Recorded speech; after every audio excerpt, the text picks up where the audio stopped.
إنما حرم عليكم الميتة والدم ولحم الخنزير وما أهل به لغير الله فمن اضطر غير باغ ولا عاد فلا إثم عليه إن الله غفور رحيم۔ اللہ نے تم پر جس کا کھانا حرام کیا ہے وہ صرف مردار،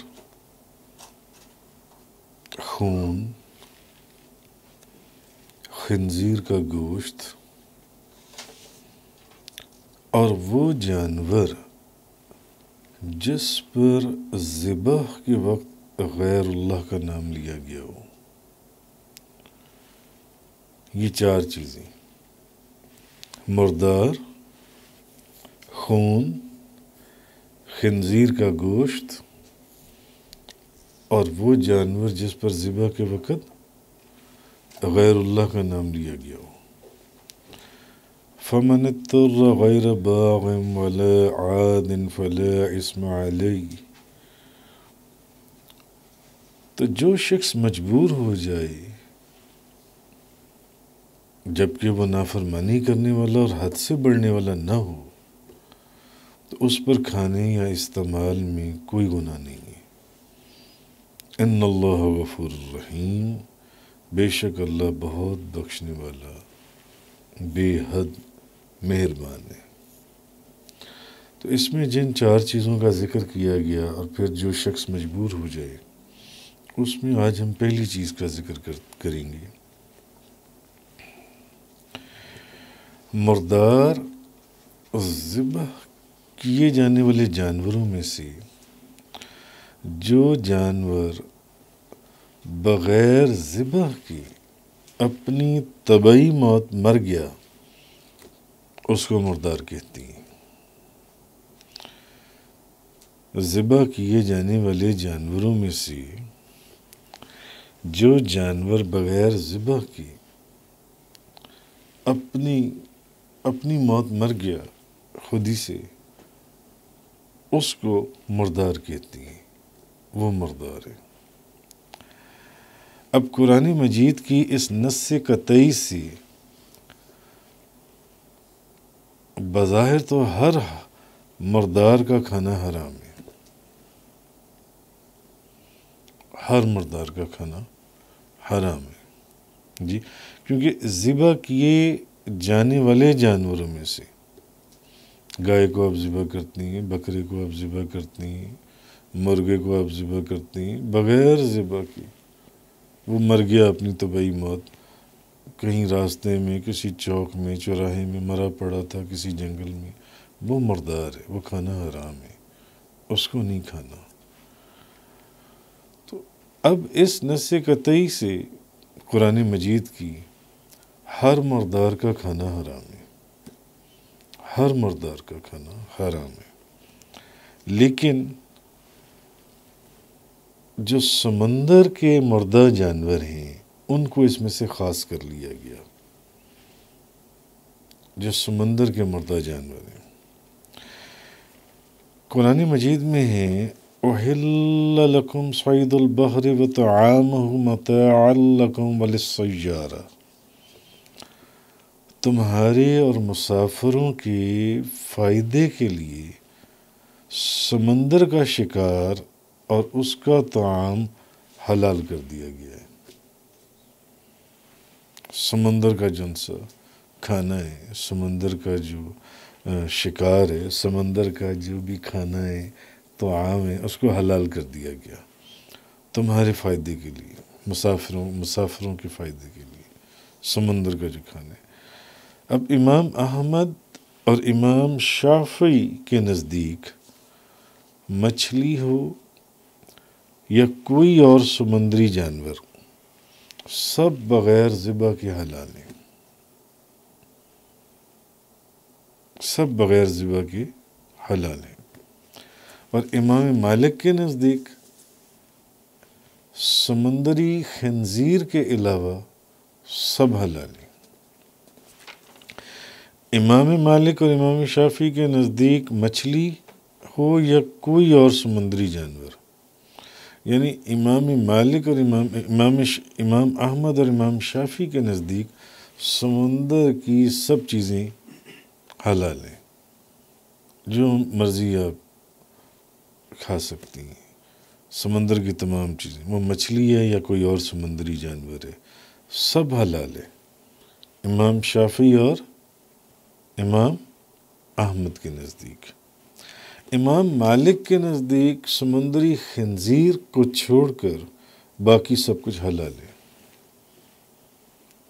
اور امام اعظم ابو حنیفہ کے نزدیک صرف مچھلی حلال ہے، باقی سمندری جانور حرام ہے، امام اعظم ابو حنیفہ کے نزدیک۔ امام اعظم ابو حنیفہ فرماتے ہیں کہ مچھلی کے علاوہ باقی سمندری جانوروں سے گھن آتی ہے، اور گھناؤنے جو جانور ہیں وہ حرام ہیں۔ قرآن مجید میں وَيُحَرِّمُ عَلَيْهِمُ الْخَبَائِثَ، ناپاک چیزیں آپ ان پر حرام کرتے ہیں، ناپاک چیزیں جن سی ہیں۔ امام اعظم ابو حنیفہ فرماتے ہیں کہ مچھلی کے علاوہ باقی سمندری جانوروں سے چونکہ گھن آتی ہے اور گھنونے جانور حرام ہیں، اور قرآن کہتا ہے کہ ناپاک چیزیں آپ ان پر حرام کرتے ہیں، اس لیے صرف اور صرف مچھلی حلال ہے، باقی سارے سمندری جانور حرام ہیں۔ اور امام شافعی اور امام احمد بن حنبل کے نزدیک سمندر کے سارے جانور حلال ہیں۔ امام مالک کے نزدیک صرف سمندری خنزیر کو چھوڑ کر باقی تمام جانور جنسی ہیں وہ حلال ہیں۔ جی اب حضرت جابر رضی اللہ تعالیٰ عنہ بیان کرتی ہیں، جی امام مسلم روایت کرتی ہیں، حضرت جابر رضی اللہ تعالیٰ عنہ بیان کرتی ہیں کہ ہمیں رسول کریم صلی اللہ علیہ وسلم نے حضرت ابو عبیدہ کی قیادت میں بھیجا، ہم قریش کے قافلے کو تلاش کر رہے تھے، اب زاد راہ میں ہمارے پاس صرف کھجوروں کی ایک تھیلی تھی، حضرت ابو عبیدہ ہمیں ہر روز ایک کھجور دیتے تھے۔ جی یہ حضرت جابر رضی اللہ تعالیٰ عنہ بیان کر رہے ہیں کہ حضرت ابو عبیدہ جو ہیں وہ ہمیں روزانہ کتنی کھجور دیتے تھے؟ ایک دن کی ایک کھجور، تھوڑی سی کھجوریں تھیں ایک تھیلی میں ہمارے پاس۔ حضرت ابو عبیدہ ہمیں روز کی کتنی کھجوریں دیتے تھے؟ ایک کھجور دیتے تھے۔ اچھا، راوی نے پوچھا کہ آپ اس ایک کھجور کو کس طرح کھاتے تھے؟ تو حضرت جابر نے کہا ہم اس کو اس طرح چوستے تھے جس طرح بچہ چوستا ہے۔ وہ جو ایک کھجور ہمیں روز کی ملتی تھی وہ ایک کھجور ہم منہ میں ڈال کر چوستے رہتے تھے، کیونکہ تھوڑی سی کھجوریں تھیں زاد راہ کے لیے، اس لیے حضرت ابو عبیدہ ہمیں صرف ایک کھجور دیتے تھے، تو ایک کھجور کو ہم منہ میں رکھ کے چوستے تھے جیسے بچہ چوستا ہے، پھر ہم اس کے بعد پانی لیتے تھے، یعنی اس کے بعد پانی پیتے تھے، تو وہ ہمیں ایک دن اور رات کے لیے کافی ہوتی تھی، اس میں ہمارے 24 گھنٹے گزر جاتے تھے۔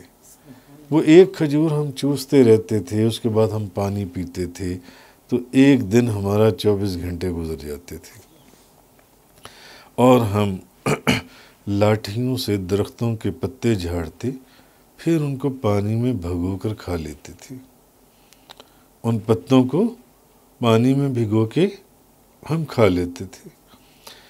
ایک دن ہم ساحل سمندر پر گئے، وہاں سے گزر رہے تھے، وہاں کنارے پر ایک بڑے ٹیلے کی مانند کوئی چیز پڑی ہوئی تھی،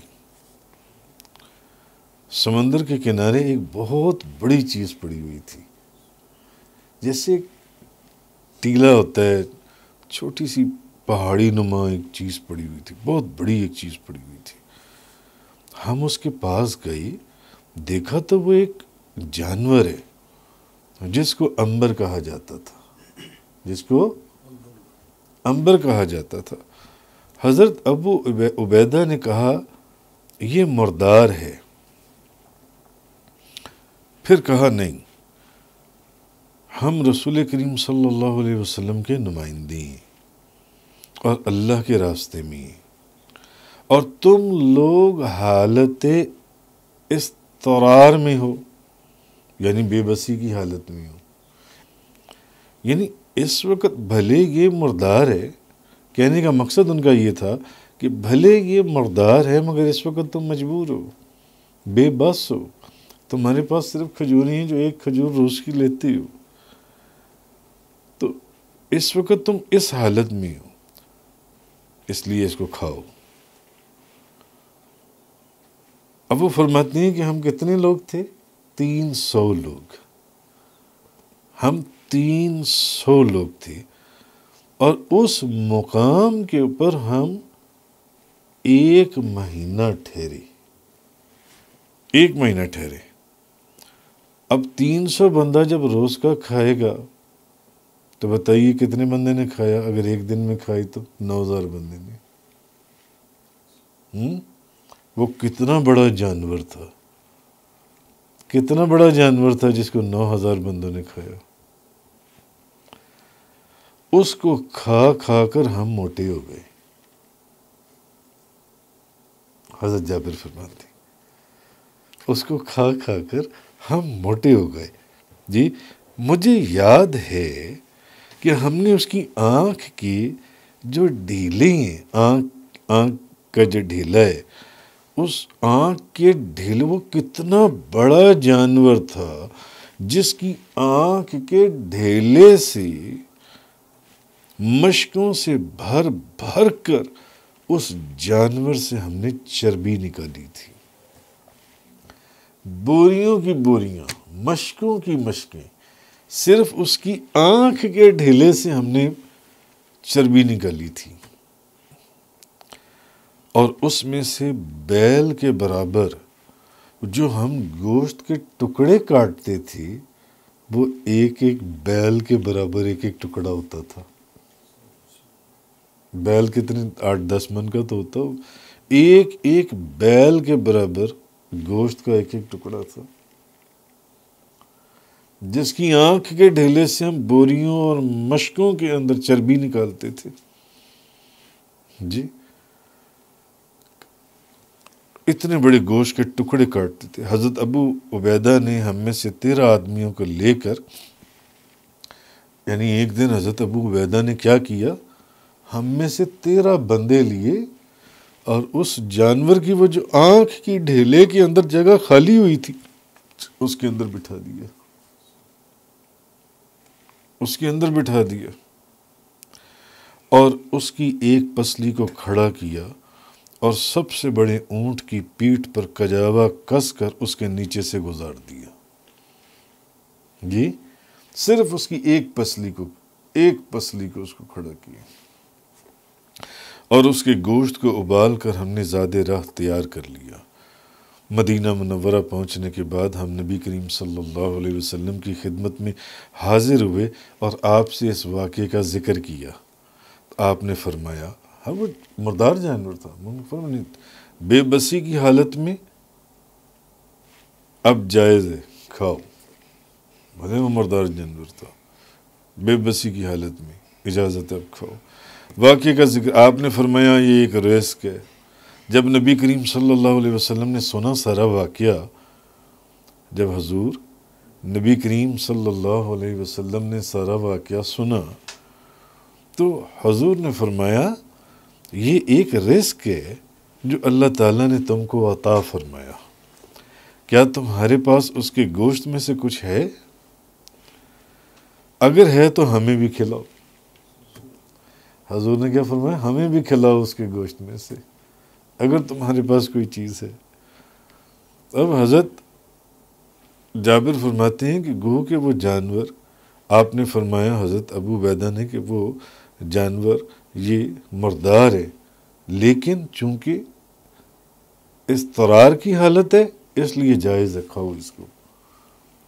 اور وہ سمندر کے کنارے اتنا بڑا جانور، اتنا وہ کیا جانور تھا جس کو سمندر نے باہر پھینک دیا تھا، کہ جس کی آنکھ کے ڈھیلے میں سے مشکوں اور بوریوں کے اندر چربی نکالتے تھے، اور جس کی ایک آنکھ کے ڈھیلے میں حضرت ابو عبیدہ نے کتنے بندے بٹھا دیے؟ 13 بندے بٹھا دیے، جس کی ایک پسلی سے سب سے بڑے اونٹ کی وہ انہوں نے گزار کر اس پسلی کو باندھ دیا جن سے، اور ایک اس جانور کے گوشت کے ٹکڑے، ایک ایک ٹکڑا ایک ایک بیل کے برابر ٹکڑا تھا، اور وہ فرماتے ہیں کہ ہم پورا مہینہ 30 دن ہم 300 بندے وہ گوشت کھاتے رہے اور ہم موٹے ہو گئے۔ اور جب نبی کریم صلی اللہ علیہ وسلم کی بارگاہ میں پہنچے اور حضور سے یہ سارا واقعہ بیان کیا تو حضور نے فرمایا یہ ایک رزق ہے جو اللہ نے تم کو عطا فرمایا، کیا تمہارے پاس اس کے گوشت میں سے کچھ ہے؟ اگر ہے تو ہمیں کھلاؤ۔ حضرت جابر کہتے ہیں پھر ہم نے اس میں سے کچھ گوشت نبی کریم صلی اللہ علیہ وسلم کی خدمت میں پیش کیا اور آپ نے اس کو تناول فرمایا۔ کچھ گوشت ہم نے حضور نبی کریم صلی اللہ علیہ وسلم کی خدمت میں پیش کیا، حضور نے اس کو تناول فرمایا۔ اس کو امام مسلم نے روایت کیا ہے اس حدیث کو جن سے جی۔ تو اس حدیث میں یہ مچھلی کے اوپر عنبر کا اطلاق مجازن کیا گیا ہے، تو اس حدیث کو امام بخاری نے بھی روایت کیا ہے۔ تو خلاصہ یہ انہوں نے بیان کیا کہ جو سپرم ویل ہے، ویل مچھلی، اس کی پیٹ سے نکلنے والا جو ایک خوشبودار، اس کے پیٹ سے ایک موم کی طرح مادہ نکلتا ہے، اس کو عنبر کہتی ہیں۔ اور اس حدیث میں دلیل یہ ہے کہ سمندری مردہ جانوروں کو بغیر ذبح کے کھانا جائز ہے۔ اب آپ کو بات سمجھ میں آئی جہاں سے بات شروع ہوئی تھی کہ قرآن کریم کی نص قطعی کے تحت ہر مردار حرام ہے، مگر سمندر کے کچھ جانوروں کو، سمندر کے جانوروں کو اس سے خاص کر لیا گیا جن سے۔ تو اس دلیل یہ ہے کہ سمندری مردہ جانوروں کو بغیر ذبح، اس حدیث سے سمندری مردہ جانوروں کو بغیر ذبح کے کھانا جائز ہے جی۔ تو اب جو مچھلی طبعی موت سے پانی کے اندر مر جائے اور بدبودار ہو کر سطح آب پر ابھر آئی، امام شافعی کے نزدیک اس کو بھی کھانا جائز ہے۔ امام شافعی تو ویسے بھی سمندر کے تمام جانوروں کو حلال فرماتی ہیں، اور امام اعظم ابو حنیفہ کے نزدیک اس کا کھانا جائز نہیں ہے۔ اور امام اعظم ابو حنیفہ کی دلیل یہ حدیث ہے کہ حضرت جابر بن عبداللہ رضی اللہ تعالی عنہما بیان کرتے ہیں کہ رسول کریم صلی اللہ علیہ وسلم نے فرمایا جس کو سمندر پھینک دے، اس جانور کو سمندر نے باہر پھینک دیا، یا جس جانور سے پانی منقطع ہو جائے اس کو تو کھا لو، اور جو جانور پانی میں مر کر اوپر آ جائے، پانی کے اوپر تیرنا شروع کر دے، اس کو مت کھاؤ۔ تو اس کا کھانا امام اعظم ابو حنیفہ کے نزدیک منع ہے، مگر امام شافعی کے نزدیک جن سے وہ بھی جائز ہے کہ آپ اس کو بھی کھا سکتے ہیں، ان کے اپنے دلائل ہیں، مگر امام اعظم ابو حنیفہ جن سے ہیں یہاں پر یہ حدیث بیان کرتی ہیں حضرت جابر بن عبداللہ والی کہ نبی کریم صلی اللہ علیہ وسلم نے فرمایا، امام ابو داؤد نے اس کو حدیث سنن نے ابو داؤد شریف کے اندر روایت کیا کہ جس کو سمندر پھینک دے، یعنی پانی سے علیحدہ ہو جائے وہ چیز، یا جس جانور سے پانی منقطع ہو جائے تو اس کو کھا لو، لیکن جو جانور پانی میں ہی مر جائے اور اوپر پانی کے تیرتا رہے اس کو مت کھاؤ۔ تفسیر قرآن کا یہ لیکچر انگلش میں سننے کے لیے براہ کرم ڈسکرپشن میں موجود لنک پر کلک کریں۔